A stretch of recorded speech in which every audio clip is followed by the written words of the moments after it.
Hi friends, welcome to Sona Meena kitchen. என் சேனலில் first time பார்க்குறீங்கன்னா சப்ஸ்கிரைப் பண்ணுங்கள், பெல் ஐக்கனை கிளிக் பண்ணுங்கள். ஃப்ரெண்ட்ஸ், இன்றைக்கி கிச்சன் டிப்ஸ், க்ளீனிங் டிப்ஸ் பார்க்கலாம் வாங்க. உங்களுக்கு நேரத்தையும் பணத்தையும் மிச்சம் பண்ணுற மாதிரி உள்ள டிப்ஸை பார்க்கலாம் வாங்க. யூஸ்ஃபுல்லான டிப்ஸாக இருக்குங்க எல்லா டிப்ஸுமே. இப்போ வந்து சார்ஜர் ஒயர்லாம் தொங்கிக்கிட்டே இருக்கும். இந்த மாதிரி ஒரு கிளிப் எடுத்துகிட்டு அதில் டபுள் டேப் ஒன்று ஒட்டிடுங்க. ஒட்டிட்டு நம்ம சுவிட்ச் போர்ட்லேயே இடம் இருக்குங்க, அதில் கொண்டே ஒட்டிட்டு நம்ம வந்து அந்த தொங்குகிற ஒயரை வந்து குழந்தைங்க வந்து வாயில் வைக்கிறதுக்கான வாய்ப்பு இருக்குது. இப்போ உள்ள சுவிட்செலாம் வந்து கீழால் வச்சுருக்காங்க, ரொம்ப கீழாப்பில் இருக்குது. உயரமாக இருந்தனால பிள்ளைங்களுக்கெல்லாம் எட்டாது. இப்போ இந்த கீழே உள்ள சுவிட்ச் போர்டில் உள்ளதில் அப்படி சுருட்டி அதில் வச்சிடலாங்க. அந்த கிளிப்பில் அது அழகாக நின்றுக்கும், பார்க்குறதுக்கும் நீட்டாக இருக்கும். குழந்தைங்களும் வாயில் வைக்க மாட்டாங்க. இந்த டிப்ஸு பிடிச்சிருந்தா ஷேர் பண்ணுங்கள், லைக் பண்ணுங்கள் ஃப்ரெண்ட்ஸ். அடுத்த டிப்ஸ் பார்க்கலாம் வாங்க. உப்பெல்லாம் வச்சா கணிஞ்சு ஒரு மாதிரி ஈரமாக வந்துக்கிட்டே இருக்கும் இந்த மழை காலத்தில். அதுக்கு வந்து இந்த மாதிரி டிஷ்யூ பேப்பர் ஒன்று எடுத்துகிட்டு அதில் கொஞ்சம் சாப்பாட்டு அரிசி வச்சு அந்த டப்பாவில் அடியில் வச்சுட்டு அதுக்கு மேலே உப்பு கொட்டினீங்கன்னா நீர் மாதிரி கசிஞ்சு வந்துக்கிட்டே இருக்காதுங்க. உப்பு வந்து உங்களுக்கு மழை காலத்தில் கசிஞ்சு வர்றது ஸ்டாப் ஆகிடுங்க. இந்த மாதிரி ஒரு டைம் ட்ரை பண்ணி பாருங்கள். இது மேலே வந்து நான் மர ஸ்பூன் போட்டு வச்சுக்கிறேன். இந்த மர ஸ்பூன் போடுறதுனாலையும் உப்பு வந்து நீர் கசிஞ்சிக்கிட்டே இருக்காதுங்க, ஈரமாகாது, நீட்டாக இருக்கும். அடுத்த டிப்ஸ் பார்க்கலாம் வாங்க. இப்போ வந்து இந்த மாதிரி செல்லோ டேப் எல்லாருக்கிட்டையும் வச்சுருக்காங்க. எங்கே ஸ்டார்டிங் பாயிண்ட்னே தெரியாது. கண்டுபிடிக்கிறதுக்குள்ளே ஒரு நிமிஷம் எப்படி கண்டுபிடிக்க போகிறேன்னு தெரியாது. தடவி எடுக்கிற மாதிரி இருக்கும். அதுக்கு வந்து ஒரு சுலபமான டிப்ஸுங்க இது. இந்த மாதிரி அந்த எட்ஜு கண்டுபிடிச்சி எடுத்துகிட்டு நம்ம வந்து ஒரு எப்படி எடுக்கிறதே தெரியாது, ஒரு அவசரத்துக்கு எடுக்கும்போதெல்லாம் எடுக்க வராதுங்க. இந்த டிப்ஸை ஃபாலோ பண்ணிங்கன்னா டக்குன்னு ஈஸியாக எடுக்கலாம். இதுக்கு வந்து நம்ம முகத்துக்கு போடுற பவுட்ருங்க அது. இது கொஞ்சோண்டு எடுத்து அதில் தூவி வச்சிட்டோன்னா அந்த எட்ஜு வந்து ஒட்டாது. எப்போ நம்ம கட் பண்ணி முடித்தாலும் திருப்பி நம்ம வைக்கும்போது இது மாதிரி கொஞ்சம் பவுட்ரு பூசி வச்சுட்டோன்னா அந்த எட்ஜு கரெக்டாக தெரியும். நம்ம யூஸ் பண்ணுறதுக்கும் ஈஸியாக இருக்கும். அழகாக அப்படி பூசி வச்சிட்டிங்கன்னா அது ஒட்டாதுங்க, அதில் ஒட்டாது, நமக்கு கரெக்டாக தெரியும். இந்த மாதிரியும் பண்ணலாம்.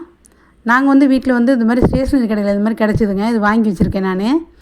இது வந்து நிறைய இடத்துல வச்சுருப்பாங்க, நம்ம பேக்கிங் பண்ணுற இடத்துலலாம் வச்சுருப்பாங்க. நான் பசங்களுக்கு புக்கு அட்டை, நோட்டு அட்டை போடுறதுக்காக இது ஈஸியாக கட் பண்ணலான்றக்காக அது வாங்கினேன். வாங்கி ரொம்ப வருஷம் ஆச்சு. நல்லா யூஸ் ஆகிட்டுருக்குதுங்க எனக்கு இப்போது.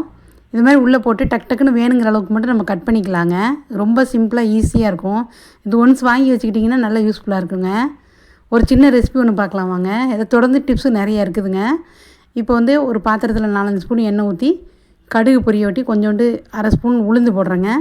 உளுந்து செவந்தோடனே உருளைக்கிழங்கு வறுவல் தாங்க பண்ண போகிறோம். கருவேப்பிலை போடுறேன். இது உருளைக்கிழங்கு வேக வச்சு பண்ணுறதை விட இந்த மாதிரி ஒரு டைம் பண்ணி பாருங்கள், சூப்பராக இருக்கும். இப்போ உருளைக்கிழங்கு கட் பண்ணதை எடுத்து நான் போட்டுக்கிறேன். போட்டு லைட்டாக தேவையான அளவு உப்பு போடணுங்க, நெய் சூப்பு.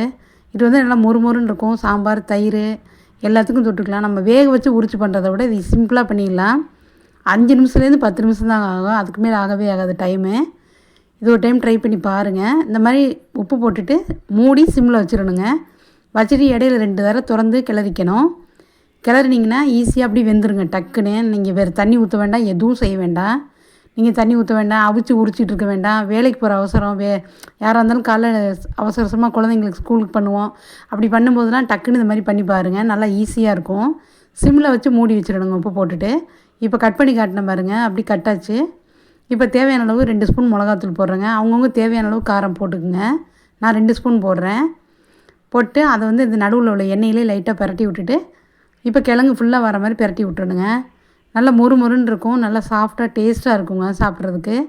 நம்ம வேக வச்சு உரிக்கும்போது இந்தளவு டேஸ்ட்டு வராது. இது வந்து புளியோதரைக்கெலாம் சாப்பிட்டோன்னா சும்மா அட்டகாசமாக இருக்குங்க.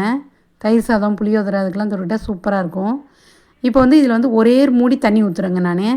அப்போ தான் அந்த மிளகாத்தூள் வந்து உள்ளே போய் அந்த உருளைக்கிழங்குல வந்து பிடிக்கும்.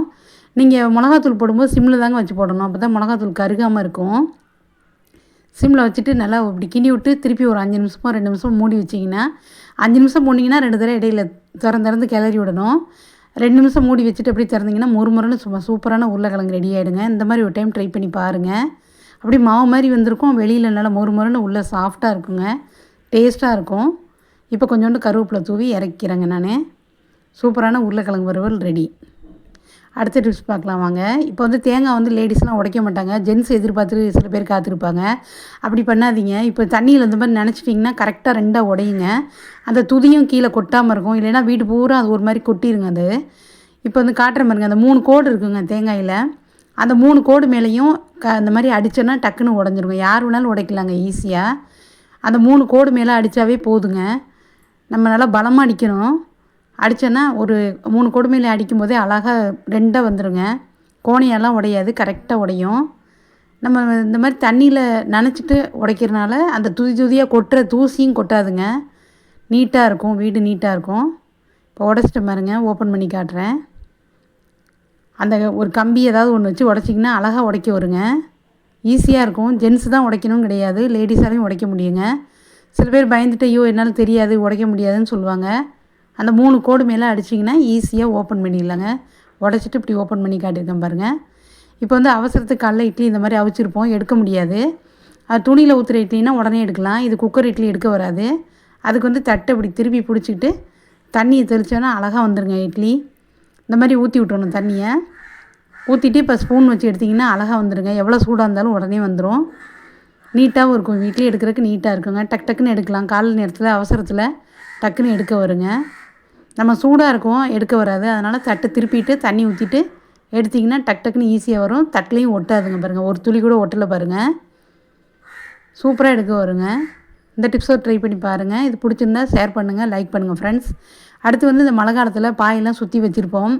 அதை எப்போதுமே மெயின்டைன் பண்ணால் கரெக்டாக அதை ஆம்பி போகாமல் ஒரு மாதிரி பூசணம் போக்காமல் இருக்கணும்னா இந்த மாதிரி நியூஸ் பேப்பரை விரிச்சிருங்க. பாயை விரிச்சிட்டு நியூஸ் பேப்பரை விரிச்சிட்டு அது மேலே கொஞ்சம் பவுட்ரு தூவிட்டு சுருட்டி கட்டி வச்சிட்டிங்கன்னா எப்போ எடுத்தாலுமே ஃப்ரெஷ்ஷாக இருக்குங்க. நல்லா மணமாக இருக்க மாதிரி இருக்கும். இல்லைன்னா ஒரு மாதிரி பூஞ்சா வாடை இருக்க மாதிரி இருக்கும் பாய்.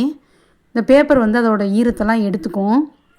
நம்ம நார்மலாக சுற்றி வச்சோன்னா எவ்வளோ தூரம் காய வச்சு சுற்றி வச்சாலும் ஒரு மாதிரி பூஞ்சா முடிச்ச மாதிரி வருங்க இந்த மழை காலத்தில். இந்த மாதிரி செஞ்சிங்கன்னா கட்டாயம் அந்த பூஞ்சை மூத்து வராதுங்க, நல்லாயிருக்கும். நம்ம எடுத்து யூஸ் பண்ணும்போது நல்லா பவுட்ரு மணத்தோடு நல்லா இருக்குங்க. அந்த பவுட்ரு ஈரத்தையும் எடுக்குங்க. ரெண்டாவது இந்த பவுடரும் இந்த பேப்பரும் அந்த உள்ள ஈரத்தெல்லாம் கட்டாயம் எடுத்துரும். இந்த மாதிரி போட்டுட்டு சுற்றி வச்சிட்டிங்கன்னா சூப்பராக இருக்குங்க. இந்த டிப்ஸை ட்ரை பண்ணி பாருங்கள். அடுத்த டிப்ஸ் பார்க்கலாம் வாங்க. எல்லோரும் அரிசி வாங்கினா பிரிக்கிறது ரொம்ப கஷ்டம் அப்படின்னு நினைக்கிறாங்க. இந்த மாதிரி கம்ப்யூட்டர் தையல் வருங்க. அதில் இது வந்து 2 எஜ்ஜையும் கட் பண்ணிக்கணும் கத்திரி வச்சுட்டு. சில பேர் இது தெரியாமல் அப்படி அந்த பையவே கட் பண்ணி எடுத்துடுறாங்க. இந்த பைய அப்படி வேஸ்ட்டாக போயிடும், வேறு எதுக்காக யூஸ் பண்ண முடியாது. இப்போ வந்து இந்த 2 எஜ்ஜையும் கட் பண்ணி எடுத்துக்கணுங்க. நல்லா ஒட்டை கட் பண்ணி எடுத்துகிட்டு பின்னல் தையல் பக்கம் பிரிக்கக்கூடாதுங்க. ஒத்த தையல் மாதிரி இந்த பின்னல் பக்கம் பிரிக்கக்கூடாதுங்க. இந்த ஒத்த தையல் பக்கம் பிரிக்கணும். ஒரு பக்கம் நூலை வந்து லைட்டாக எடுத்து பார்க்கணும், வராது. வர்ற பக்கம் தாங்க பிரிக்கணும். இது இப்போ இந்த பக்கம் எடுக்கிறேன், நான் வரல, அதனால் அந்த பக்கம் எடுக்க போகிறேங்க. அதுக்கு எதிர் சைடு எடுத்திங்கன்னா ஈஸியாக வருங்க.